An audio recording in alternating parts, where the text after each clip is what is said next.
కెమిస్ట్రీలో first lesson పరమాణు నిర్మాణం అటామిక్ స్ట్రక్చర్ మనం ఈరోజు ఈ క్లాస్లో చెప్పుకోబోతున్నాము. సో ఎవరెవరైతే ఈ క్లాస్ చూస్తూ ఉన్నారో మీరందరూ కూడా ఈ కోర్స్ అనేటటువంటిది పర్చేస్ చేసి ఇక్కడ ఈ ప్లాట్ఫామ్లో మీరు మీ ప్రిపరేషన్కి సంబంధించి జనరల్ సైన్స్ క్లాసెస్ ఏవైతే ఉన్నాయో వాటిని నేర్చుకుంటున్నారు. సో ఈ క్లాసెస్ అన్నీ కూడా మీకు కంప్లీట్గా ఎన్సీఈఆర్టీ ప్యాటర్న్లో ఏ విధంగా చెప్పబడతాయి అనేది మీకు ఒక కోర్స్ ఇంట్రో వీడియోలో నేను మీకు ఇవ్వడం జరిగింది. అదేవిధంగా మీకు ఈ క్లాసెస్తో ప్రతి 3 చాప్టర్లకి ప్రతి చాప్టర్కి సంబంధించి 10 క్వశ్చన్ల చొప్పున అంటే మొత్తం 30 క్వశ్చన్స్ తోటి ఒక్కొక్క ఎగ్జామినేషన్ నిర్వహించబడుతుంది. అర్థమవుతుందండి? ముందుగా గుర్తుంచుకోండి,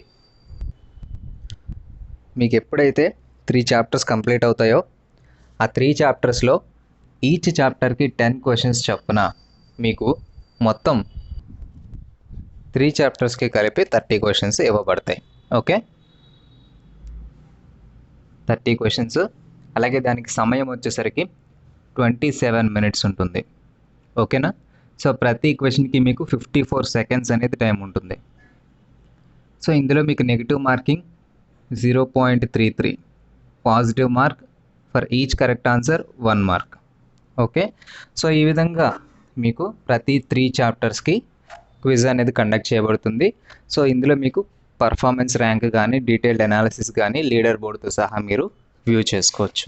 ఓకే, సో ఇదే విధంగా మీకు రిమైనింగ్ ఏవైతే కోర్సెస్ ఉన్నాయో అంటే ఫిజిక్స్ కానీ లేకపోతే బయాలజీ కానీ అక్కడ కూడా ఇదే విధంగా మీకు కండక్ట్ చేయబడుతుంటుంది. సో ఎవరైనా సరే ఈ కోర్స్ చూస్తున్న వారు ఇంకా ఫిజిక్స్ కానీ బయాలజీ కోర్స్ కానీ పర్చేస్ చేయకపోయి ఉంటే మీరు ఇప్పుడే ఆ కోర్సెస్ కనుక కొనుగోలు చేసుకున్నట్లయితే మీకు 3 months వ్యాలిడిటీ తోటి ఈ కోర్సెస్తో పాటు ప్యారల్గా అవి కూడా నేర్చుకోవచ్చు.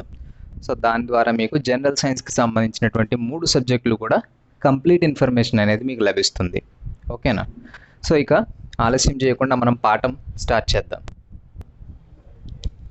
ముందుగా మనం పరమాణువు అనేది తెలుసుకోవాలంటే అణువు అనేది తెలుసుకోవాలి. ఓకేనా? సో పరమాణువు అనే దాని గురించి కంటే ముందు అంటే అణువులలో ఉండేటటువంటి ఒక సబ్ పార్టికల్ ఏంటంటే పరమాణువు అనమాట. ఓకే, సో జనరల్గా మీకు క్లియర్ ఎగ్జాంపుల్ చెప్పాలి అనుకుంటే మీరు ఇక్కడ చూస్తున్నటువంటి ఈ వైట్ బోర్డు కావచ్చు, లేకపోతే నా చేతిలో ఉన్నటువంటి ఈ మార్కర్ కావచ్చు, లేదా ఇక్కడ మీరు చూస్తున్నటువంటి ఈ ప్లేస్ కావచ్చు. ఓకే, ఫర్ ఎగ్జాంపుల్ ఇది ఒక సర్ఫేస్ అనుకుందాం. ఓకే, సో ఇలా ప్రతిదీ మనము ఈ సృష్టిలో దేన్ని తీసుకున్నా సరే దీన్ని ఏమంటామంటే పదార్థము అంటాం. Okay, matter. ఓకే, మ్యాటర్ అనేది ఏదైనా అయి ఉండొచ్చు. అర్థమవుతుందండి? మ్యాటర్ అనేది ఏదైనా అయి ఉండొచ్చు. సో అది కొన్ని అణువుల యొక్క కలయిక. అర్థమవుతుందా?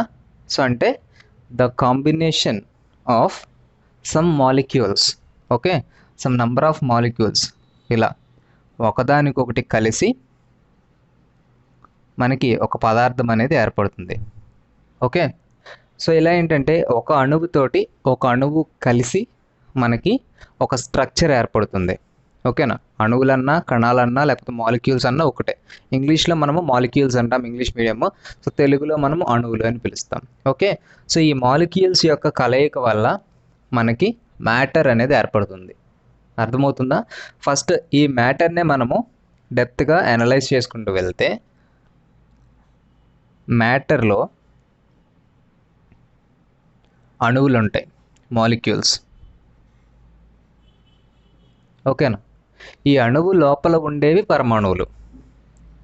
ఓకే, దీన్నే యాటమ్ అంటాం. అర్థమవుతుందండి? ఇంకా చెప్పాలి అనుకుంటే మన శరీరం అనేది కొన్ని అణువుల యొక్క కలయిక. అర్థమవుతుందా? మన శరీరం అనేది కొన్ని అణువులు ఒకదానికొకటి కలిసి కణజాలాలుగా ఏర్పడతాయి. సో ఈ కణజాలాలన్నీ కలిసి ఒక కండరంగా ఏర్పడతాయి. సో ఈ కండరాలన్నీ కలిసి ఒక శరీర నిర్మాణం అనేది జరుగుతుంది. సో ఈ విధంగా ఏంటంటే మనకి శరీరం డెవలప్ అవుతుంది. అలాగే మనకి ప్రతిదీ ఈ సృష్టిలో మీరు చూస్తున్నటువంటి ప్రతిదీ అణువుల యొక్క కలయిక వలన ఏర్పడినటువంటిది అనమాట. అంటే the combination of number of molecules is called as matter. సింపుల్గా చెప్పాలంటే ఈ విధంగా మనం దీన్ని గుర్తుంచుకోవచ్చు. అర్థమవుతుందా? సో ఈ విధంగా మనకి పదార్థాన్ని విభజించుకుంటూ వెళ్తే, ఓకే, ఈ మ్యాటర్ని విభజించుకుంటూ వెళ్ళిపోతే, సో దీన్ని మనం ఇలా క్లాసిఫై చేసుకుంటూ వెళ్ళిపోతే చివరికి మనము ఇక్కడ ఈ మాలిక్యూల్స్ని ఫైండ్ అవుట్ చేయొచ్చు. ఇంతకు ముందు వరకు మనకు మాలిక్యూల్స్ గురించి మాత్రమే తెలిసి ఉండేది. బట్ తర్వాత రాను ఏంటంటే ఈ మాలిక్యూల్ లోపల ఏముంది అనేటటువంటి పరిశోధన జరగడం ద్వారా మనకి అణువుల లోపల పరమాణువులు ఉంటాయి అనేది నిరూపించబడింది. కాబట్టి ఈ పరమాణువుల గురించి చెప్పుకునేటటువంటి పాఠం అన్నమాట ఇది. ఓకే, పరమాణువు యొక్క నిర్మాణం.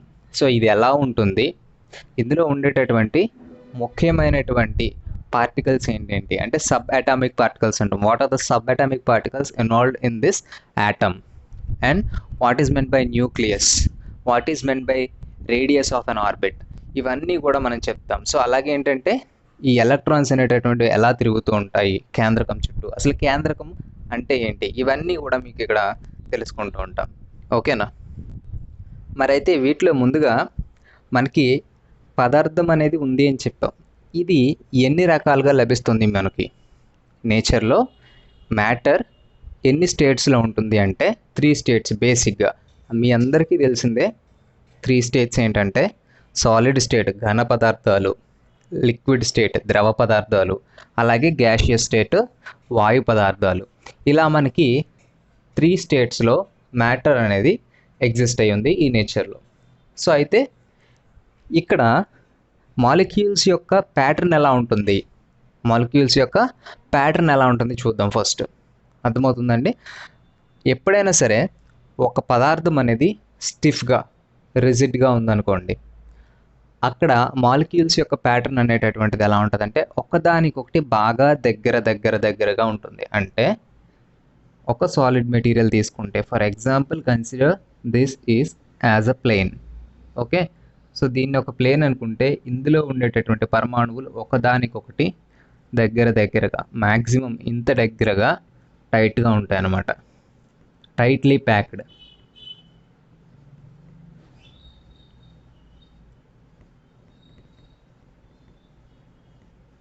ఓకేనా? సో వీలైనంత టైట్గా ఇక్కడ ప్యాక్ చేయబడి ఉంటాయి. అంటే ఇవి ఎంత దగ్గరగా అడ్జస్ట్ చేయబడి ఉంటే దీని యొక్క రిజిడిటీ అంటే దృఢత్వం అంత ఎక్కువగా ఉంటుందన్నమాట. అర్థమవుతుందండి? ఈ అణువులన్నీ కూడా ఎంత దగ్గరగా ఎన్ని ఎక్కువ ఉంటే అంత దృఢంగా ఉంటుంది. అలాగే లిక్విడ్ గనక తీసుకుంటే మనకి లిక్విడ్లో ఉండేటటువంటి అణువులన్నీ ఏంటంటే కొంచెం దూరంగా ఉంటాయి as compared with solids. Okay, liquid కనుక తీసుకుంటే ఇలా కొంచెం దూరంగా ఉంటాయి అన్నమాట. సో ఇలా కొద్దిగా దూరంగా ఉండడం వల్ల ఏంటంటే ద్రవ స్థితి వల్ల మనకి మెటీరియల్ అనేది ఒక చోటు నుంచి ఒక చోటుకి మూవ్ అవుతుంది. అంటే జనరల్గా ప్రవహిస్తుంది అనమాట. వాటర్ తెలిసిందే కదా, లిక్విడ్ అనేది మనకి ప్రవాహం వెళ్తూ ఉంటుంది. సో జనరల్గా మనము లిక్విడ్ స్టేట్ మనం కంటైనర్ షేప్ ఏ కంటైనర్లో పెడితే ఆ కంటైనర్కి దాని షేప్ మారిపోతుంది. అంటే దాని షేప్ ఈజీగా చేంజ్ అయిపోతుంది. ఎందుకు? ఇక్కడ ఉండేటటువంటి అణువుల యొక్క అరేంజ్మెంట్ అంత కంపాటబిలిటీగా అక్కడ డిస్టెన్స్ అనేది కొంచెం ఎగ్జిస్ట్ అయి ఉండడం వల్ల ఏంటంటే దాని షేప్ని అది ఆ విధంగా మార్చుకోగలదన్నమాట. అర్థమవుతుందా? అదే వాయు స్థితిలో చూసామనుకోండి చాలా దూరంగా ఉంటాయి. వాయు స్థితిలో కనుక చూసుకున్నట్లయితే ఇక్కడ అణువులు అనేవి చాలా దూరంగా ఉంటాయి గ్యాస్లో ఇలా. ఓకే, సో ఇక్కడ ఏమవుతుంది, గ్యాస్ అనేటటువంటిది ఎక్కువ స్ప్రెడ్ అయిపోతుంది.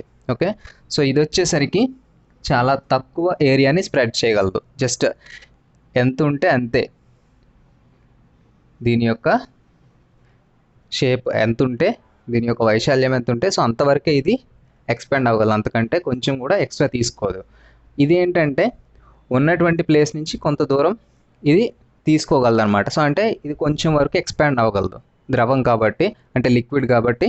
సో అది కొంచెం స్ప్రెడ్ అవ్వగలదు. సో ఇది చాలా ఎక్కువ స్పేస్ని కవర్ చేయగలదు. ఓకే, సో ఈ రకంగా మనకి 3 రకాలుగా ఘన పదార్థాలకి, వాయు పదార్థాలకి, ద్రవ పదార్థాలకి డిఫరెన్సెస్ ఉంటాయి వాటి యొక్క మాలిక్యూల్స్ స్ట్రక్చర్లో. ఓకే, సో ఇది బేసిక్గా మనకి సాలిడ్స్, లిక్విడ్స్, గ్యాసెస్ ఉండేటటువంటి నిర్మాణం. ఇది నేను మీకు ఎందుకు చెప్తున్నానంటే ఇక్కడ దీనికి రిలేటెడ్గానే మీకు ఫిజిక్స్లో క్లాసెస్ తీసుకున్నప్పుడు అక్కడ సౌండ్ గురించి వచ్చేటటువంటి ఎగ్జాంపుల్స్లో మళ్ళీ ఈ ఎగ్జాంపుల్స్ కన్సిడర్ చేసుకోవాల్సి రావచ్చు. ఓకే, సో అప్పుడు మీకు ఇది ఇంకొంచెం క్లియర్గా అర్థమవుతుంది. ఓకే, అందువల్ల నేను మీకు ఇక్కడైతే చెప్పడం జరిగింది. సో అండ్ ఇది కూడా మనకి చాలా ఇంపార్టెంట్, ముఖ్యంగా అణువుల యొక్క అమరిక అనేది. ఎందుకంటే క్లాసిఫికేషన్స్ ఆఫ్ మ్యాటర్ అనేటటువంటి దానికి మీకు ఇక్కడ ఇది చెప్పవలసినటువంటి అవసరం ఉంది. వీటిలో ముఖ్యంగా యాటమ్కి సంబంధించి కొన్ని ఇంపార్టెంట్ క్యారెక్టరిస్టిక్స్ కనుక తీసుకుంటే, పరమాణు అనేది మన కంటికి కనిపించినటువంటి అతి చిన్న పార్ట్ అనమాట. ఓకే, సో ఈ పరమాణువు యాటమ్ అనేటటువంటిది ఏంటంటే this is an invisible particle of an atom. Okay, this is invisible particle of an atom. గుర్తుంచుకోండి, మన కంటికి కనిపించినటువంటి అతి చిన్న పదార్థం అనమాట. ఒక అణువులో ఉండేటటువంటి మన కంటికి కనిపించినటువంటి అతి చిన్న పదార్థం. ఓకే, దీన్ని మనము మైక్రోస్కోప్తో కానీ చూడలేము. ఓకే, నెక్స్ట్ ఈ యాటమ్స్ వల్లనే మనకి కెమికల్ రియాక్షన్స్ అనేవి జరుగుతాయి. అర్థమవుతుందా? ఏదైనా ఒక రియాక్షన్, కెమికల్ రియాక్షన్, రసాయన చర్య జరగాలి అని అనుకుంటే సో అందులో ఉండేటటువంటి యాటమ్స్ అనేవి ప్రముఖ పాత్ర పోషిస్తాయి. That plays a crucial role in every chemical reaction. Okay, ప్రతి కెమికల్ రియాక్షన్లో కూడా ఆ యాటమ్కి సంబంధించినటువంటి పాత్ర అనేది ఎక్కువగా ఉంటుంది. కాబట్టి it takes major role in chemical reactions. And also the different atoms have different masses and properties. అర్థమవుతుందా? అంటే ఒక మెటీరియల్కి సంబంధించినటువంటి యాటమ్స్ అన్నీ ఒకే లక్షణాలు కలిగి ఉంటాయి. ఇంకో మెటీరియల్కి సంబంధించినటువంటి యాటమ్స్ అన్నీ ఇంకొక రకమైనటువంటి లక్షణాలను కలిగి ఉంటాయి. ఫర్ ఎగ్జాంపుల్ ఆక్సిజన్ ఉంది. ఓకే, ఆక్సిజన్కి సంబంధించినటువంటి పరమాణువులన్నీ ఒక విధంగా ఉంటాయి. అలాగే నైట్రోజన్కి సంబంధించినటువంటి పరమాణువుల యొక్క లక్షణాలు ఒకలాగా ఉంటాయి. సో అలాగే కార్బన్కి సంబంధించినటువంటి పరమాణువుల యొక్క లక్షణాలన్నీ ఒకలా ఉంటాయి. అంటే ఏంటంటే దేనికి దానికి ఇండివిజువల్గా వాటి యొక్క క్యారెక్టరిస్టిక్స్ అనేవి ఉంటాయి. సో దాని యొక్క ప్రాపర్టీస్ ఉంటాయి అన్నమాట. Okay, so that is the different atoms having different masses and there properties individually. అర్థమవుతుందండి? సో వీటి యొక్క కాంబినేషన్ వల్ల ఏర్పడింది ఏంటి? మనకి మాలిక్యూల్. ఓకే, సో ఈ మాలిక్యూల్లో టైప్స్ కనుక తీసుకుంటే 2 రకాలు ఉంటాయండి. ఓకేనా? మాలిక్యూల్స్లో 2 టైప్స్ ఏంటంటే, ఒకటి హోమో మాలిక్యూల్, ఇంకోటి Hetero molecule.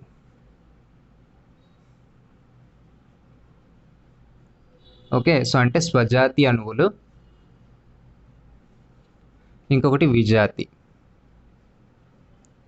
Okay, so homo molecule అంటే ఏంటంటే దీనికి సంబంధించినటువంటి అణువులు మాత్రమే ఇక్కడ ఉంటాయి. హెట్రో అంటే ఏంటంటే వేరే మెటీరియల్కి సంబంధించిన అణువులు కూడా కలుస్తాయి అన్నమాట. సో ఆ విధంగా ఏర్పడేది ఏంటంటే Hetero molecule.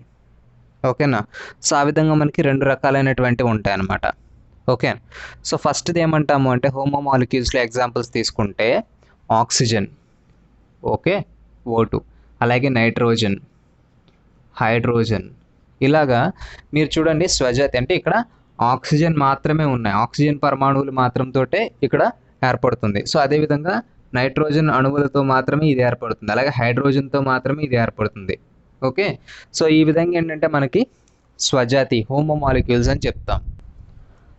Next Hetero molecules కనుక తీసుకుంటే ఇక్కడ మనకి 2 రకాలు లేదా 3 రకాలైనటువంటి కాంబినేషన్స్, అంటే సేమ్ కాకుండా డిఫరెంట్వి కూడా కలిసి ఒక ఫార్మేషన్ని ప్రిపేర్ చేసుకుంటాయి అన్నమాట. సో ఆ విధంగా ఏర్పడినటువంటి వాటిని ఏమంటామంటే హెట్రో మాలిక్యూల్స్ అని చెప్పొచ్చు, లేదా ఇంకా ఎలా చెప్పొచ్చు అనుకుంటే మనకి కాంబినేషన్ అని చెప్పొచ్చు అనమాట. ఓకే, కాంబినేషన్ లేదా కాంపౌండ్ అని చెప్పొచ్చు. ఓకే, సో ఈ కాంపౌండ్స్ ఎలా ఉంటాయి? ఎగ్జాంపుల్ ఏంటి సార్ అంటే H2O వాటర్. Okay, H2O. సింపుల్గా చూడండి, ఇక్కడ hydrogen, oxygen. Okay, so hydrogen oxygen కలిసి మనకి H2O అనేది ఏర్పడింది. ఓకే, సో అలాగే అమోనియా NH3 ఏంటండి? అమోనియా. సో ఇక్కడ ఏమవుతుంది? Nitrogen, hydrogen. మరి నైట్రోజన్ వేరు, హైడ్రోజన్ వేరు. ఓకే, సో ఇక్కడ ఏంటంటే దేనికి దానికి అది ఇండివిజువల్. ఇక్కడికి వచ్చేసరికి నైట్రోజన్, హైడ్రోజన్ కలిసి NH3 అనేటటువంటి ఒక కాంపౌండ్ ఫామ్ చేశాయి. అర్థమవుతుందా? సో అలాగే ఇంకొక ఎగ్జాంపుల్ చూద్దాం, కార్బన్ డైఆక్సైడ్. ఇక్కడ ఏమవుతుంది? కార్బన్ అలాగే ఆక్సిజన్. సో ఈ రెండు కలిసి మనకి కార్బన్ డైఆక్సైడ్ ఫామ్ చేశాయి. అర్థమవుతుందా? అంటే ఇక్కడ రెండు వేరు జాతులు లేదా రెండు వేరు రకాలైనటువంటి అణువులు కలిసి ఒక గ్రూప్ ఫామ్ చేస్తాయి అన్నమాట. లేదా ఒక కాంబినేషన్ అనొచ్చు, లేదా ఒక కాంపౌండ్ అనొచ్చు. ఎలా చెప్పినా కానీ ఏంటంటే ఇక్కడ విజాతి అణువులు కలిసి ఒక గ్రూప్ ఫామ్ చేస్తే దాన్ని ఏమంటామంటే కాంపౌండ్ అని పిలుస్తాం. అదే అన్నీ ఒకే జాతికి సంబంధించినవి అయితే వీటిని స్వజాతి హోమోమాలిక్యూల్స్ అంటాం. అర్థమవుతుందండి? ఈ విధంగా మనకి 2 టైప్స్ ఆఫ్ మాలిక్యూల్స్ ఉంటాయి మేజర్గా. సో ఈ విధంగా ఏంటంటే మనం ఇప్పుడు చెప్పుకున్నటువంటి 2 రకాలుగానే ఒక పదార్థం అనేది ఎగ్జిస్ట్ అయి ఉంటుంది అని అప్ టు 19th సెంచరీ మనకి సైంటిస్టులు అనేవారు నమ్మేవారు అనమాట. సో అయితే తర్వాత జరిగినటువంటి కొన్ని పరిశోధనల ద్వారా సో ఇంకా మనము ఒక పదార్థాన్ని డివైడ్ చేయగలము. సో లోపల ఇంకేదో ఉంది అంటే అక్కడ ఉండేటటువంటి యాటమ్స్ని మనం ఫైండ్ అవుట్ చేయగలము అని అప్పుడు పరిశోధనలు అనేవి మొదలు పెట్టడం జరిగిందనమాట. సో ఆ విధంగా ఏంటంటే కొన్ని ఎక్స్పెరిమెంట్స్ కండక్ట్ చేసినప్పుడు కొంతమంది సైంటిస్టులు కొన్ని రకాలైనటువంటి థియరీస్ని ప్రపోజ్ చేశారనమాట. అంటే వాళ్ళ యొక్క ఊహకి సంబంధించి వాళ్ళు ఏదైతే బిలీవ్ చేస్తున్నారో సో ఒక మ్యాటర్కి సంబంధించి ఎటువంటి స్టేట్స్లో దాని యొక్క యాటమ్స్ ఎగ్జిస్ట్ అయి ఉండొచ్చు అని డిఫరెంట్ థియరీస్ ఒక్కొక్క సైంటిస్ట్ ఏంటంటే వాళ్ళ పాయింట్ ఆఫ్ వ్యూలో కొన్ని ప్రతిపాదనలు తీసుకొచ్చారు. ఓకే, వాటిలో మొట్టమొదటిది ఏంటంటే ముందుగా డాల్టన్ పరమాణు నమూనా అనేది మనకి తీసుకురావడం జరిగింది. ఓకే, డాల్టన్ పరమాణు నమూనా లేదా డాల్టన్స్ అటామిక్ థియరీ అంటాం. ఓకే, సో దీనిలో ముఖ్యాంశాలు ఏంటనేది చూద్దాం ఇప్పుడు. సో డాల్టన్ పరమాణు నమూనాలో మనం చెప్పుకునేటటువంటి ముఖ్యమైన అంశాలు ఏంటంటే ఈ సైంటిస్ట్ ఈయన చేసినటువంటి పరిశోధనల ప్రకారం కొన్ని పాయింట్స్ ఇచ్చాడనమాట. సో అవి ఏంటి అంటే ఏ పదార్థమైనా సరే దాంట్లో మన కంటికి కనిపించినటువంటి పరమాణువులు ఉంటాయి అని చెప్పారు. ఫస్ట్ పాయింట్ మనం ఆల్రెడీ లెసన్ స్టార్టింగ్లో చెప్పుకున్నది కూడా అదే. ఓకే, సో ఇక్కడ ఆల్రెడీ మెన్షన్ చేసిన చూడండి, matter consist of invisible atoms. Okay, so ఈయన చెప్పింది కూడా అదే అనమాట. మన కంటికి కనిపించినటువంటి అతి చిన్న నిర్మాణాలు అనేవి ఉంటాయి, వాటిని ఏమంటామంటే పరమాణువులు అంటాము. ఇవి ప్రతి పదార్థంలోనూ ఉంటాయి. ఓకే, ప్రతి అణువులోనూ ఉంటాయి అని చెప్పారు. ఓకే, అలాగే నెక్స్ట్ ఏంటంటే అన్ని అణువులు కూడా అన్ని పరమాణువులు కూడా అంటే ఒక పదార్థానికి సంబంధించి all atoms and all molecules okay related to a particular matter are material. Okay, అవన్నీ కూడా ఒకే రకమైనటువంటి ప్రాపర్టీస్ని కలిగి ఉంటాయి. అర్థమవుతుందండి? సో అంటే మీకు ఆల్రెడీ ఇందాక చెప్పాను కదా, ఫర్ ఎగ్జాంపుల్ ఆక్సిజన్ తీసుకున్నారనుకోండి. సో ఆక్సిజన్కి సంబంధించినటువంటి పరమాణువులన్నీ కూడా ఒకే రకమైనటువంటి ధర్మాలు అంటే క్యారెక్టరిస్టిక్స్ లేదా properties, same properties same characteristics చూపిస్తూ ఉంటాయని చెప్పారంట. కాబట్టి all atoms have identical properties. Okay, next ఏవైనా రెండు డిఫరెంట్ యాటమ్స్ కనుక ఉన్నట్లయితే వాటికి డిఫరెంట్ ప్రాపర్టీస్ ఉంటాయి. ఇది ఆల్రెడీ మనము చెప్పుకున్నాం. వాటితో పాటుగా ఎప్పుడైనా రెండు లేదా అంతకంటే ఎక్కువ డిఫరెంట్ యాటమ్స్ కానీ కలిసి ఒక కాంబినేషన్ని ఫామ్ చేసినప్పుడు దాన్ని ఏమంటామంటే కాంపౌండ్ అంటాం. ఓకే, కాంపౌండ్ అని పిలుస్తాం. రెండు లేదా అంతకంటే ఎక్కువ వివిధ రకాలైనటువంటి మాలిక్యూల్స్కి సంబంధించిన యాటమ్స్ కలిసినప్పుడు ఏమవుతుందంటే ఒక కాంపౌండ్ని ఫామ్ చేస్తాయి. ఈ కాంపౌండ్ అంటే సమ్మేళనము. ఓకే, కాంపౌండ్ ఏమంటామండి? సమ్మేళనము. ఓకే, రెండు లేదా అంతకంటే ఎక్కువ పరమాణువులు అంటే వేరు వేరు రకాల పరమాణువులు కలిసి ఒక సమ్మేళనాన్ని ఫామ్ చేస్తాయి అన్నమాట. ఓకే, ఇందులో వివిధ రకాలైనటువంటి గ్రూప్స్కి చెందినటువంటి యాటమ్స్ ఉంటాయి. అది కూడా ఈయన మెన్షన్ చేసిన పాయింట్. ఓకే, ఇదంతా బాగానే ఉంది. తర్వాత ఈయన చెప్పింది ఏంటంటే ఎప్పుడైనా సరే ఒక రియాక్షన్ అంటే ఒక రసాయన చర్య అనేటటువంటిది జరుగుతూ ఉన్నప్పుడు పరమాణువులు అనేటటువంటివి మళ్ళీ వాటి యొక్క స్ట్రక్చర్స్ మార్చుకోవడం కానీ అరేంజ్మెంట్ మార్చుకోవడం కానీ జరుగుతూ ఉంటాయి అని చెప్పారు. అంటే మనం already energy Nether be created Nar B destroyed అని చెప్పేసి ఎలా అయితే అక్కడ ఫిజిక్స్లో చెప్పుకున్నామో అలాగే ఇక్కడ మనము ఏ యాటమ్ని కూడా నాశనం చేయలేము, అదేవిధంగా ఏ యాటమ్ని కూడా సృష్టించలేము. ఓకే, అది ఈయన చెప్పారు. అంతేకాకుండా ప్రతి రియాక్షన్లోనూ కూడా రీఆర్గనైజేషన్ ఆఫ్ యాటమ్స్ అనేది జరుగుతూ ఉంటుంది. రీఆర్గనైజేషన్ ఆఫ్ యాటమ్స్ అనేవి జరిగినాయి అంటే ఇక్కడే వాటర్ మాలిక్యూల్కి సంబంధించినటువంటి యాటమ్స్ ఏర్పడినాయి ఈ రెండు ఇండివిజువల్గా ఉండడం వల్ల.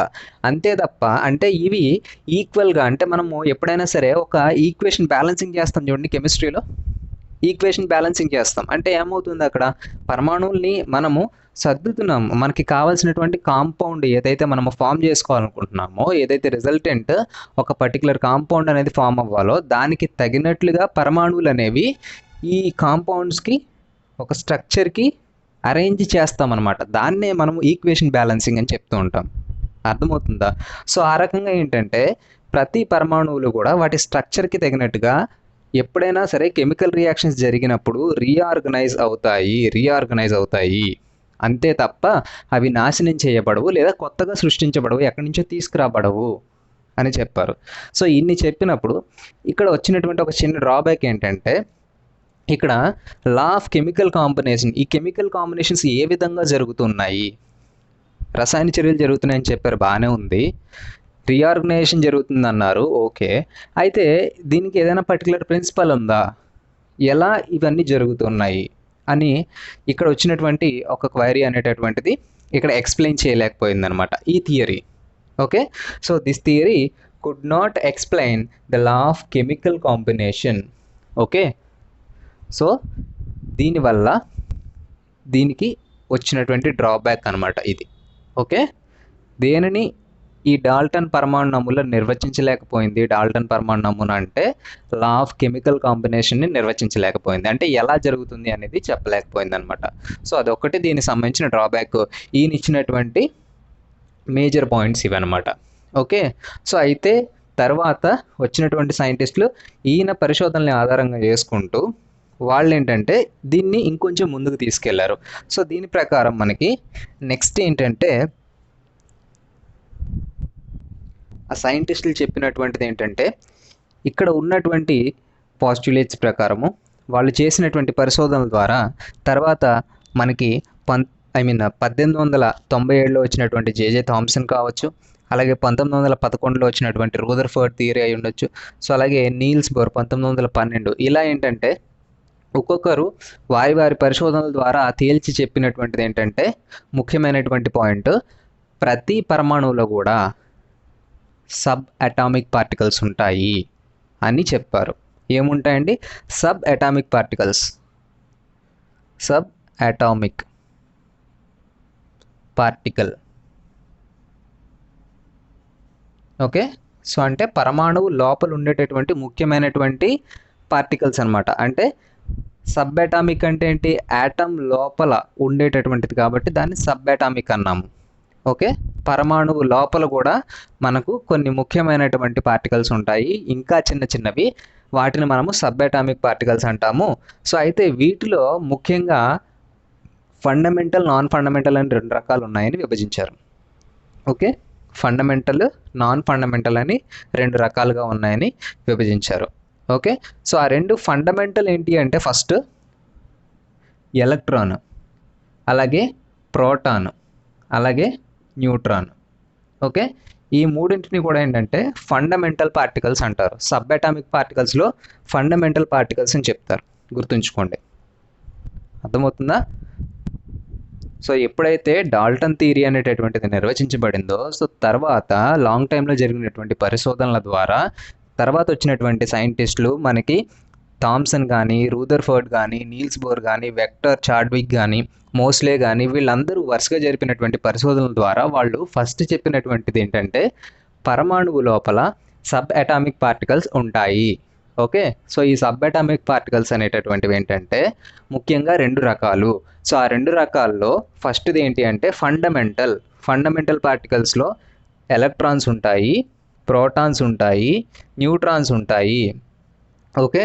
ఇవి కాకుండా మనకి మీజాను, పై మీజాను ఇలాగ కొన్ని రకాలైనటువంటివి ఉంటాయి. సో వాటిని ఏమంటామంటే నాన్ ఫండమెంటల్ పార్టికల్స్ అని చెప్తాం. సబ్ అటామిక్ పార్టికల్స్‌లోనే అవి రెండవ కేటగిరీ అనమాట. అవి ఏంటంటే non fundamental particles. Okay. Meson కానీ పై మీజాన్ కానీ సో అవన్నమాట. Okay. Neutrino, anti neutrino so ఇలా ఉంటాయి. ఓకే. వాటి పేర్లు అవన్నమాట. ఓకే. సో ఇప్పుడు వీటిలో ముఖ్యంగా ఎలక్ట్రాన్ గురించి తెలుసుకుందాం. ఓకే. ఎలక్ట్రాన్ ఏ విధంగా కనుగొనబడింది ఏంటనేది చూద్దాం. ఓకే. అంటే మనకి మొట్టమొదటి సబ్ అటామిక్ పార్టికల్ అనమాట. ఫండమెంటల్ పార్టికల్స్లో ఫస్ట్ది. ఓకే. సో ఈ ఎలక్ట్రాన్ అనేది 1897లో జేజే థామ్సన్ అనేటటువంటి సైంటిస్ట్ ద్వారా కనుగొనబడింది. ఓకే అండి. ఇయర్ ఎప్పుడు 1897 సైంటిస్ట్ పేరు జేజే థామ్సన్. ఓకే. సో ఈ సైంటిస్ట్ నిర్వహించినటువంటి ఒక ప్రయోగం ద్వారా మనకి ఎలక్ట్రాన్స్ అనేటటువంటివి కనుగొనబడినాయి. సో ఇది ఎప్పుడు జరిగింది అంటే ప్రెజర్ డిశ్చార్జింగ్ ట్యూబ్ ద్వారా. ఓకే. ఈయన ఒక ప్రయోగం చేస్తున్నప్పుడు ఓకేనా, ప్రెజర్ డిశ్చార్జింగ్ ట్యూబ్ అంటే మనకి విద్యుత్ ఉత్సర్గ నాళిక అంటారు తెలుగులో. సో అంటే అదొక టెస్ట్ ట్యూబ్ అనుకోండి, జస్ట్ మీకు అర్థం కావడం కోసం అలా అనుకోండి. సో అంటే ఆయన ఒక ప్రయోగం చేస్తున్నప్పుడు, సింపుల్గా చెప్పాలంటే ఆయన ఒక ప్రయోగం చేస్తున్నప్పుడు ఏంటంటే కొన్ని రేస్ అనేటటువంటివి క్యాథోడ్ నుంచి యానోడ్ వరకు ప్రయాణించడం అనేది ఈయన గమనించాడు. ఓకే. క్యాథోడ్ నుంచి యానోడ్ వరకు కొన్ని రేస్ అనేవి ట్రావెల్ అవ్వడాన్ని ఈయన ఒక ప్రయోగం చేస్తున్నప్పుడు గమనించాడనమాట. సో ఇక్కడ మనకి క్యాథోడ్ అంటే negative. Okay. Cathode race, cathode కిరణాలు. ఓకే. అంటే ఈ నెగిటివ్ రుణ విద్యుత్ కిరణాలు అని చెప్పొచ్చు, లేదా క్యాథోడ్ కిరణాలు నెగిటివ్ రేస్ అనమాట. సో ఇవి యానోడ్ వైపుకు, యానోడ్ అంటే పాజిటివ్. ఓకే. సో యానోడ్ వైపుకు ట్రావెల్ చేస్తున్నాయి అనమాట ఇలాగా. ఓకే. సో ఇలా ట్రావెల్ చేస్తూ ఉండడం వల్ల ఏంటంటే వీటికి పెట్టినటువంటి పేరు క్యాథోడ్ రేస్ అని పేరు పెట్టాడు.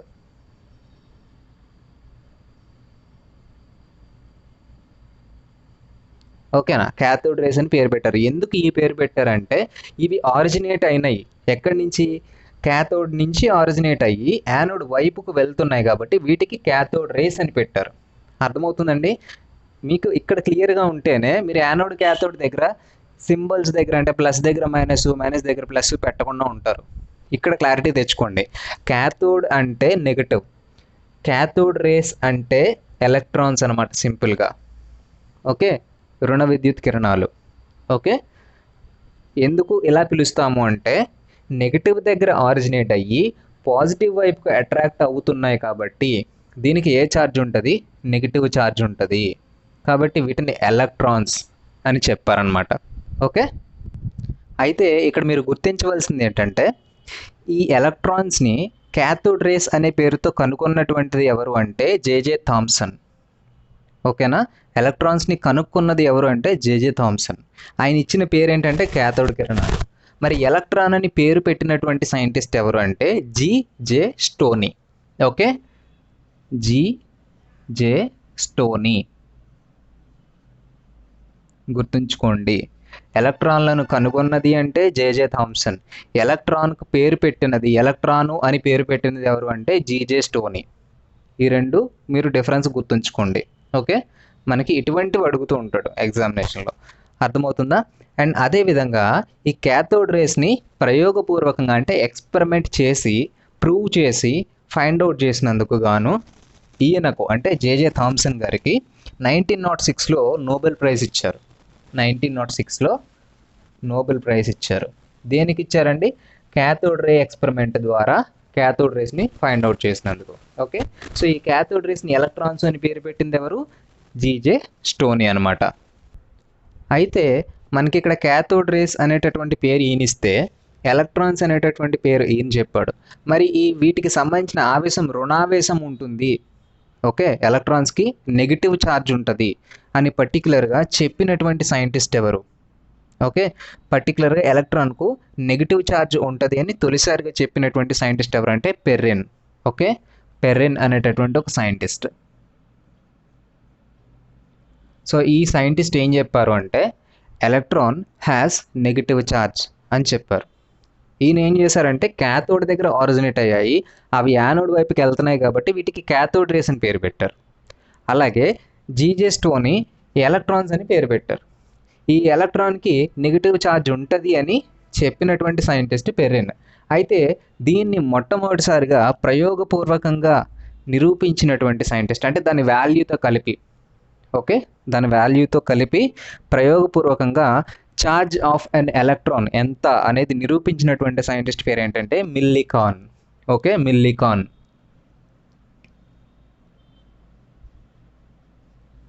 అర్థమవుతుందండి? ఇక్కడ మీకు 4 సైంటిస్టులు వచ్చారు.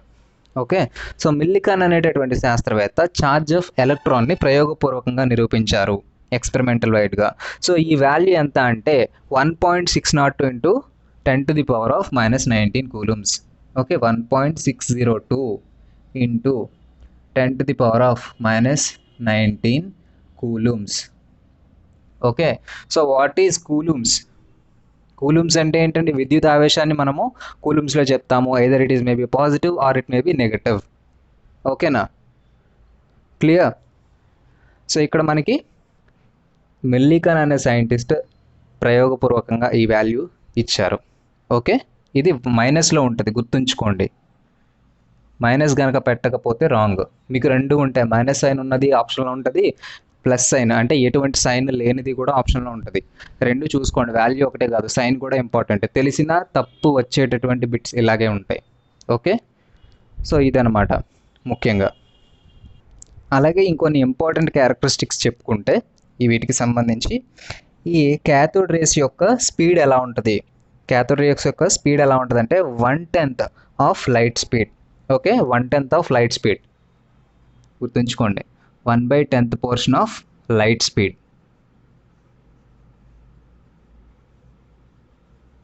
ఓకే, లైట్ స్పీడ్ వాల్యూ మీకు గుర్తుందా? ఫిజిక్స్లో చెప్పాను కదా.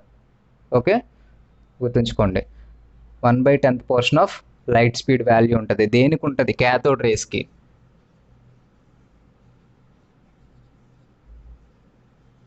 ఇక్కడ క్యాథోడ్ రేస్ అంటే దేని గురించి మాట్లాడుతున్నాము? ఎలక్ట్రాన్స్ యొక్క సమూహం.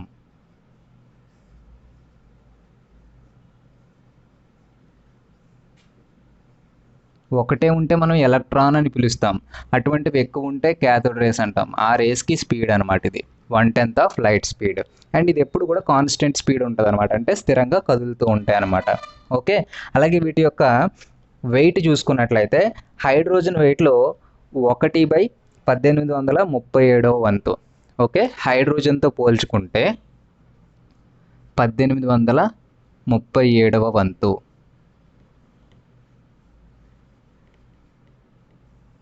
ఓకేనా, 1837. సో దేంతో పోల్చినప్పుడు? హైడ్రోజన్తో పోల్చినప్పుడు దీని యొక్క వెయిట్ ఎలా ఉంటుందంటే 1/1837 వంతు ఉంటుంది అనమాట. దేనికి? ఎలక్ట్రాన్ యొక్క భారం. సో ఈ విధంగా ఉంటుంది. సో అయితే ఎప్పుడైనా సరే మనము ఛార్జ్ని, మాస్ని ఒక రేషియోలో చెప్పామనుకోండి, దాన్ని స్పెసిఫిక్ ఛార్జ్ అంటాం. ఓకే, విశిష్ట ఆవేశం. ఓకే, విశిష్ట ఆవేశం.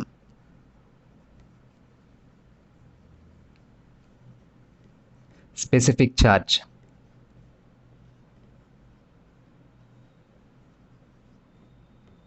Okay, what is meant by specific charge? Charge by mass, అంటే రేషియో అనమాట. The ratio in between charge with respect to mass, దాన్ని ఏమంటాం మనము? స్పెసిఫిక్ ఛార్జ్ అంటామండి, గుర్తుంచుకోండి. ఓకే, సో ఇక్కడ మనకి ఎలక్ట్రాన్ యొక్క స్పెసిఫిక్ ఛార్జ్ ఎంత అంటే 1.76 ఇంటూ 10⁻⁻8. ఓకే, ఇక్కడ యూనిట్స్ ఎలా రాస్తామండి దీనికి? మీకు ఇక్కడ ఆల్రెడీ చెప్పాను కదా, charge per mass, right? So charge per mass కాబట్టి charge is set in coulombs. Okay, mass is in grams. Okay, coulombs per grams అనమాట. స్పెసిఫిక్ ఛార్జ్కి యూనిట్స్ ఏంటి అని అడిగితే కూలుమ్స్ పర్ గ్రామ్స్ అని చెప్పాలి. స్పెసిఫిక్ ఛార్జ్ని ఎలా డిఫైన్ చేస్తాము? ఛార్జ్ పర్ మాస్ అని చెప్తాం. The ratio in between charge per mass, that is known as specific charge. విశిష్ట ఆవేశము. విశిష్ట ఆవేశానికి ప్రమాణాలు ఏంటండి? కూలుమ్స్ పర్ గ్రాములు. అర్థమవుతుందా? అలాగే క్యాథోడ్ రేస్ ఎప్పుడు కూడా రుజుమార్గంలో, రుజుమార్గము అంటే ఏంటి అర్థం మనకి? ఇది స్ట్రైట్ లైన్. ఓకే, స్ట్రైట్ లైన్లోనే మనకి ఈ ఎలక్ట్రాన్స్ అనేవి ఎప్పుడు కూడా ప్రయాణిస్తాయి. స్ట్రైట్ లైన్ మోషన్, రుజుమార్గము. రుజుమార్గంలో మనకు ఈ ఎలక్ట్రాన్స్ అనేవి ప్రయాణిస్తూ ఉంటాయి అన్నమాట. ఓకే, సో ఇది అన్నిటికంటే చాలా తేలికైనటువంటి పార్టికల్. మిగిలినటువంటి అన్ని పార్టికల్స్ కన్నా అతి తేలికైనటువంటి పార్టికల్ అనమాట. సో అందువల్ల ఇంత తక్కువ వాల్యూ అనేటటువంటిది ఉంటుంది దీని యొక్క ద్రవ్యరాశి. మీరు గుర్తుంచుకోవాల్సింది ఏంటంటే ఛార్జ్ ఎంత, ఎలక్ట్రాన్ యొక్క ఛార్జ్ ఎంత, అలాగే స్పెసిఫిక్ ఛార్జ్ ఎంత, మాస్ ఆఫ్ ఎలక్ట్రాన్ ఎంత, ఇవి important. Mass of electron, so నేను ఇంతకు పొరపాటున గ్రామ్స్ అని చెప్పాను, సో ఇది కిలోగ్రామ్స్ గుర్తుంచుకోండి. Okay, 9.11 × 10⁻31 kilograms. అర్థమవుతుందా? ఇవి పాయింట్స్, ముఖ్యమైన పాయింట్స్ మనం ఎలక్ట్రాన్ గురించి మాట్లాడుకుంటే. అండ్ ఇంకొక ఫైనల్ పాయింట్ ఏంటంటే ఎక్స్రేస్ ఎలా వస్తాయి, ఎక్స్రేస్ని ఎలా మనము ఫైండ్ అవుట్ చేయగలము అంటే, ఎప్పుడైనా సరే స్పీడ్గా ప్రయాణించేటటువంటి ఈ ఎలక్ట్రాన్స్ హెవీ మెటల్స్ని కనుక స్ట్రైక్ అవుట్ చేస్తే, అంటే భార లోహాలను ఎలక్ట్రాన్లు ఢీకొంటే ఎక్స్రేస్ అనేవి వస్తాయి అన్నమాట. ఎక్స్ కిరణాలు వెలువడతాయి. ఇది మీకు ఒక బిట్లో అడగవచ్చు. ఓకే, వేగంగా ప్రయాణించేటటువంటి క్యాథోడ్ రేస్ భారమైనటువంటి లోహాలను ఢీకొంటే, సో అంటే హెవీ మెటల్స్ని కనుక ఇవి స్ట్రైక్ అవుట్ చేసినట్లయితే, గట్టిగా ఢీకొన్నప్పుడు ఎక్స్రేస్ అనేటటువంటివి వెలువడతాయి. మీకు ఆప్షన్స్లో ఆల్ఫా, బీటా, గామా, ఎక్స్ ఇలాగ ఒక 4 రకాలైనటువంటి కిరణాలు ఇస్తాడు. మనకి ఆన్సర్ ఏంటంటే ఎక్స్రేస్. ఇది మనకి ఎలక్ట్రాన్స్ గురించి. ఓకే, నెక్స్ట్ ఎలక్ట్రాన్స్ తర్వాత మనం తెలుసుకోవాల్సింది ఏంటంటే ప్రోటాన్స్ గురించి అండి. సబ్ అటామిక్ పార్టికల్స్లో రెండవది. ఓకే, సో ఇది ఏంటి అంటే రివర్స్ అనమాట, ఆపోజిట్. దేనికి ఆపోజిట్? ఎలక్ట్రాన్స్కి ఆపోజిట్. ఓకేనా, చూద్దాం. ముందుగా ఇక్కడ మనకి ప్రోటాన్స్ అనేటటువంటివి ఏంటంటే కనుగొన్నటువంటి సైంటిస్ట్ గోల్డ్ స్టెయిన్. ఓకే, ప్రోటాన్లను కనుగొన్నటువంటి శాస్త్రవేత్త ఎవరంటే గోల్డ్ స్టెయిన్. ఎలక్ట్రాన్లను కనుగొన్నటువంటి సైంటిస్ట్ ఎవరంటే జేజే థామ్సన్. ఓకే, గుర్తుంచుకోండి. సో మరి ఈ ప్రోటాన్లు సేమ్ విద్యుత్ ఉత్సర్గనాలుగా ప్రయోగం, సో సేమ్ అనమాట. అదే ఎక్స్పెరిమెంట్లో యానోడ్ నుంచి ఆరిజినేట్ అయ్యి క్యాథోడ్ వైపుకి వెళ్తున్నాయి. ఓకే, యానోడ్ నుంచి ఆరిజినేట్ అయ్యి ఎటు వెళ్తున్నాయండి? క్యాథోడ్ వైపుకి వెళ్తున్నాయి. యానోడ్ అంటే పాజిటివ్, క్యాథోడ్ అంటే నెగిటివ్. ఓకే, సో ఇవి ఎక్కడ ఆరిజినేట్ అయ్యాయి? యానోడ్ దగ్గర ఆరిజినేట్ అయ్యాయి. కాబట్టి ఏమంటున్నాం వీటిని? Anode race. Anode race, anode కిరణాలు అని చెప్తాం. ఓకే, ఎటు వెళ్తాయి? ఏ ఛార్జ్ ఉంది దీనికి? పాజిటివ్ ఛార్జ్ ఉంది. కాబట్టి ఎటు అట్రాక్షన్ ఉంటుంది? నెగిటివ్ వైపుకి అట్రాక్షన్ ఉంటుంది. అర్థమవుతుందా? సో ఈ క్యాథోడ్ కిరణాల యొక్క సమూహంలో అతి చిన్న పార్టికల్ ఏది అంటే ప్రోటాన్. ఓకే, క్యాథోడ్ కిరణాల యొక్క సమూహంలో అతి చిన్న పార్టికల్ ఏంటి అంటే ప్రోటాన్ అన్నమాట. ఓకే, సో మరి ఈ ప్రోటాన్కి ఎటువంటి ఆవేశం ఉంటుంది? ప్రోటాన్ యొక్క ఆవేశం అంటే ఛార్జ్. ఛార్జ్ ఏ ఛార్జ్ ఉంటుంది? ప్లస్ ఛార్జ్ ఉంటుంది. ధన విద్యుతాత్మకత, ధన విద్యుత్ ఆవేశం. ఓకే, ధన విద్యుత్ ఆవేశం అనేది ఉంటుంది. అయితే వీటికి కెనాల్ కిరణాలు అనే ఇంకో పేరు కూడా ఉంది. ఏంటండి? కెనాల్ కిరణాలు. ఏ పేరు అది? కెనాల్.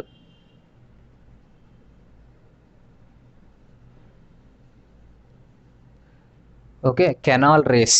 ఇంగ్లీష్ మీడియం ఎవరైనా చూస్తుంటే కెనాల్ రేస్ అని రాసుకోండి నోట్స్. ఓకే, అండ్ నేను ఇక్కడ నోట్ చేస్తున్న ప్రతి దాంట్లోనూ ఇంపార్టెంట్ పాయింట్స్ మీరు రన్నింగ్ నోట్స్ రాసుకుంటూ ఉండండి. ప్రతి క్లాస్లో నేను చెప్పవసరం లేదు మీకు రన్నింగ్ నోట్స్ మేక్ చేసుకోండి అని. ఓకేనా?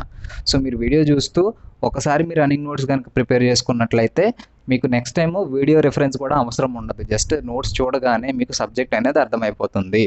కాబట్టి మీరు రన్నింగ్ నోట్స్ అనేది క్లాస్తో పాటుగా ప్రిపేర్ చేసుకుంటూ ఉండండి. అర్థమవుతుందా? సో అయితే మనకి ఈ కెనాల్ కిరణాలు లేదా ప్రోటాన్స్ అనేటటువంటి పేరు ఎవరిచ్చారు సార్? ప్రోటాన్స్ అనే పేరు ఎవరు పెట్టారు వీటికి? ప్రోటాన్స్ అనే పేరు ఎవరిచ్చారంటే రూదర్ఫర్డ్ అనేటటువంటి సైంటిస్ట్. Okay, Rutherford.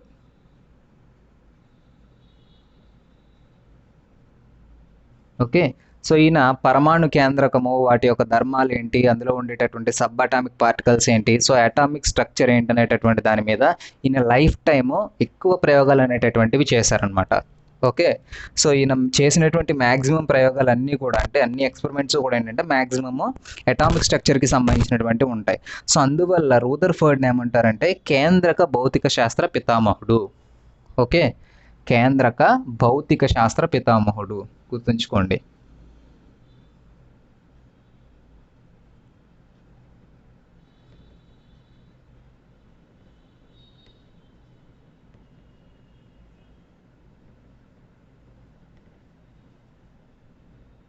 కేంద్రక భౌతిక శాస్త్ర పితామహుడు అని పిలుస్తాము. ఇంగ్లీష్ మీడియం అయితే ఫాదర్ ఆఫ్ న్యూక్లియర్ ఫిజిక్స్ అని రాసుకోండి. ఓకేనా? ఫాదర్ ఆఫ్ న్యూక్లియర్ ఫిజిక్స్ ఎవరిని పిలుస్తారండి? రూదర్ఫర్డ్ని పిలుస్తారు. ఓకేనా? గుర్తుంచుకోండి, ఇది చాలా ముఖ్యమైనటువంటి పాయింట్. సో ఈయనకు 1908లో నోబెల్ ప్రైజ్ వచ్చింది. 1908లో. ఈయనకి ఎప్పుడు నోబెల్ ప్రైజ్ వచ్చింది? 1908లో వచ్చింది. ఓకేనా? అలాగే దీని యొక్క ఆవేశం ఏంటి? ధనావేశం అనేటటువంటి చెప్పాం. సో అయితే దీన్ని కనుక మనము కూలుమ్స్లో కనుక చెప్పగలిగినట్లయితే దీని యొక్క ఆవేశం ఎంత ఉంటుంది అంటే సేమ్ ఎలక్ట్రాన్కి ఎలా అయితే ప్లస్ ఛార్జ్ ఉందో, మైనస్ ఛార్జ్ ఎలా అయితే ఎలక్ట్రాన్కి ఉందో, అదే విధంగా ఆపోజిట్లో దీనికి ప్లస్ ఛార్జ్ ఉంటుంది అనమాట. అంటే plus 1.602 into 10⁻⁻⁻19 coulombs. Okay, plus 1.602 into 10⁻⁻19 coulombs అండి. ఓకే, సో ఇది ప్రోటాన్కి సంబంధించి. ఎలక్ట్రాన్ తీసుకుంటే మైనస్ 1.602 ఇంటూ 10⁻⁻19 కూలుమ్స్. చూసారా, రెండింటికి తేడా ఏంటి? ఓన్లీ సైన్ మాత్రమే. అంటే ఆవేశం రెండింటికి ఒకటే, కానీ సైన్ డిఫరెన్స్ ఉంటుంది. ఓకేనా? అది ధన విద్యుత్ అయితే ఇది రుణ విద్యుత్ అనమాట. సో ఆ విధంగా ఈ రెండింటికి పోల్చుకున్నట్లయితే బేసిక్ డిఫరెన్స్ ఇది ఉంటుంది. తర్వాత మాస్ గురించి మాట్లాడినట్లయితే, మాస్ గురించి చెప్తే ఇక్కడ ప్రోటాన్ ద్రవ్యరాశి ఇంచుమించు similar to hydrogen mass. Okay, mass of proton is similar to mass of hydrogen. ఓకేనా? గుర్తుంచుకోండి. బట్ ఎలక్ట్రాన్ కనుక తీసుకుంటే అలా కాదు. ఓకే, ఎలక్ట్రాన్ అలా కాదు. ఇందా చెప్పాను కదా 1/1800 సంథింగ్. సో అది అన్నమాట. ఓకేనా? సో 1/1837 ఎంత చెప్పాను ఇందాక. సో అన్ని రెట్లు అక్కడ ఎలక్ట్రాన్ ద్రవ్యరాశి హైడ్రోజన్ ద్రవ్యరాశితో పోల్చుకుంటే తక్కువ ఉంటుంది. ఇక్కడ ఏంటి? ప్రోటాన్ ద్రవ్యరాశి అనేది సేమ్ మనకి హైడ్రోజన్ ద్రవ్యరాశికి ఇంచుమించు సమానంగా ఉంటుంది అనమాట. ఓకే, సో ఈ రెండు పాయింట్లు గుర్తుంచుకోండి. ఇప్పుడు ఒకవేళ మనము వాల్యూతో చెప్పామనుకోండి, మాస్ ఆఫ్ ప్రోటాన్ కనుక వాల్యూతో చెప్తే 1.672 ఇంటూ 10⁻⁻24 గ్రామ్స్. ఓకేనా? 10⁻⁻24 గ్రామ్స్. అలా కాకుండా 1.672 ఇంటూ 10⁻⁻27 kg అని కూడా చెప్పచ్చు. రెండు రకాలుగా చెప్తే ఇలా చెప్పచ్చు అనమాట. గ్రామ్స్లో చెప్తే 1.672 ఇంటూ 10⁻⁻24లో చెప్తాం. కిలోగ్రామ్స్లో చెప్తే 1.672 ఇంటూ 10⁻⁻27 అని చెప్తాం. ఓకే, ఇలా ఉంటుందన్నమాట వాల్యూ. ఒక యాటమ్ యొక్క మాస్ని ఫైండ్ అవుట్ చేయడానికి లీస్ట్ యూనిట్ ఏంటి అంటే అటామిక్ మాస్ యూనిట్. అర్థమవుతుందా? యాటమ్ యొక్క మాస్ని ఫైండ్ అవుట్ చేయడానికి లీస్ట్ యూనిట్ ఏంటంటే అటామిక్ మాస్ యూనిట్. గుర్తుంచుకోండి, అతి చిన్న ప్రమాణం ఏంటి అంటే అటామిక్ మాస్ యూనిట్. అలాగే అతి పెద్ద ప్రమాణం ఏంటంటే Chandrasekhar limit. Chandrasekhar limit.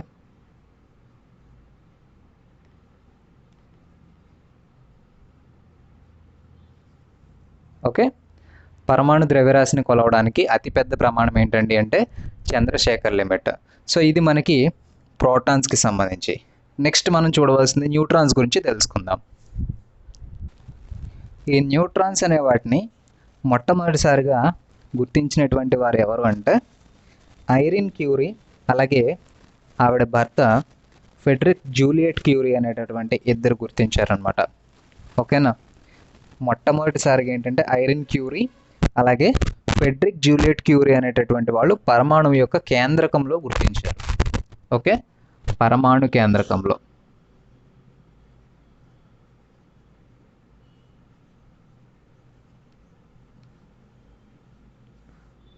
ఎవరెవరండి? Irene Curie,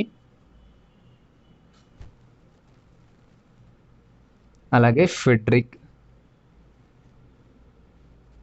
Curie. వీరిద్దరు కూడా ఏంటంటే న్యూక్లియస్లో న్యూట్రాన్ అనే దాన్ని గుర్తించారు.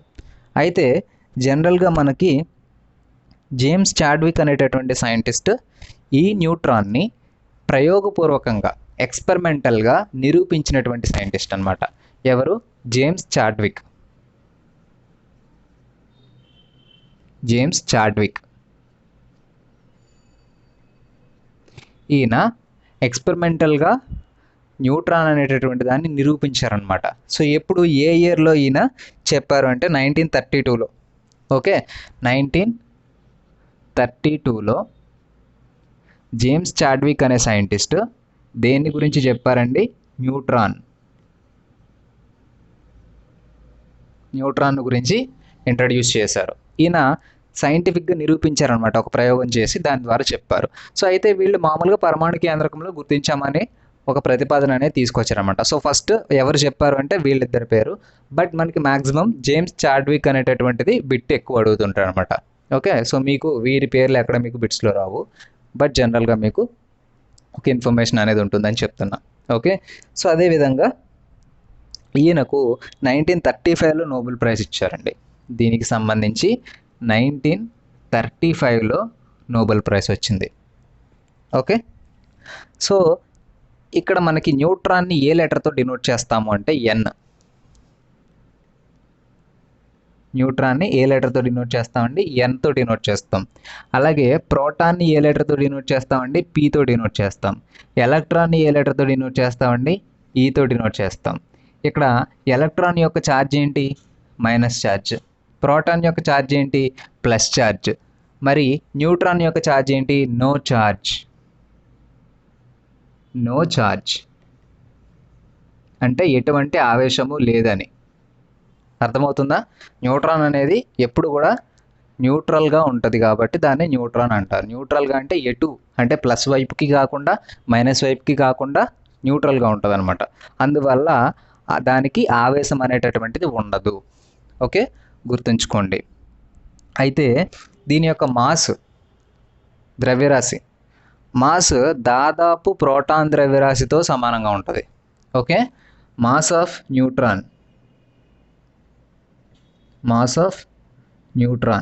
Is equals to mass of proton. గుర్తుంచుకోండి, mass of neutron is equals to mass of proton. So ఇది ఆల్రెడీ ఎంతో చెప్పాను కదా మీకు, మళ్ళీ ఒకసారి రాయమంటారా? -1.674 into 10⁻²4 kg. సారీ, 24 అయితే గ్రామ్స్, 27 అయితే కిలోగ్రామ్స్. ఓకేనా, ఇది నెగిటివ్ సైన్లో అండి. ఓకేనా, 1.674 into 10⁻⁻24 గ్రామ్స్. ఓకేనా, గుర్తుంచుకోండి. సేమ్ మనకి మాస్ ఆఫ్ ప్రోటాన్తో ఈక్వల్గా ఉంటుంది. ఓకే, దీనికి ఎటువంటి ఛార్జ్ ఉండదు కాబట్టి దీన్ని న్యూట్రల్ లేదా తటస్థ ఆవేశ కణాలు అని పిలుస్తారు. తెలుగు మీడియంలో అయితే తటస్థ ఆవేశ కణాలు అని పిలుస్తారు. జనరల్గా ఇంగ్లీష్లో అయితే న్యూట్రాన్ అని సింగిల్ వర్డ్లో చెప్తాం.